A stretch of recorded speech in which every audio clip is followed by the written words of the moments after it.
તો ફાઇનલી સવાર પડી ગઈ ને આપણે આવી ગયા હતા ઘઉં વાઢવા. જો ભાઈ પણ વાઢવા લાગી ગયા છે ને બીજા પણ બે પારિયા વાઢી રહ્યા છે. તો ચલો આપણે પણ જઈએ છીએ હવે વાઢવા. તો આપણે ફોન મૂકી દઈએ છીએ અહીંયા.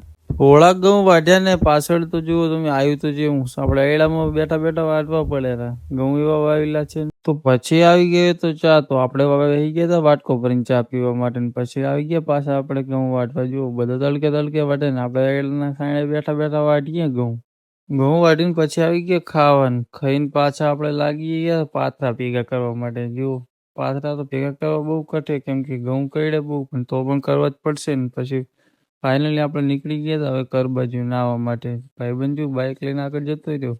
ભાઈબંધ એવો ભટકાણો કે અમે જેમ જેમ હેડીએ એમ એ આગળ હેડો જાય. તો ફાઇનલી બેસી ગયા ને ભાઈબંધે આપી દીધું આખો, પણ જીવ છે આપણો જોખમમાં. તો પછી પહોંચી ગયા ગામમાં ને આવી ગયા આપણે માતાજીના મંદિરે. કેમ કે આયા છીએ આપણે ચૈત્ર મહિનાની નવરાત્રી નોરતા, એટલે આપણે મંદિર પણ સાફ કરવાનું હતું. એટલે આવી ગયા હતા આપણે સાફ કરવા માટે. તો પછી ફાઇનલી મંદિર સાફ કરી નાખ્યું તો એને કમ્પ્લીટ થઈ ગયું ને હવે કરે છે ભાઈ દેવો ને આપણે જવાનું છે હવે ખેતરે. ચલો પછી ફાઇનલી બાઇક આવી ગયું ને આપણે નીકળી ગયા છીએ હવે ખેતરે જવા. તો પછી ફાઇનલી આપણે પહોંચી ગયા ખેતરે. નાજો ઘોડિયામાં હેકેરો ને તો આપણે હજુ ભાઈ બેઠા હતા ને. આપણે બ્લોગ પસંદ આવ્યો તો લાઈક શેર ને સબસ્ક્રાઈબ કરતા જજો. મળશું નવા બ્લોગમાં.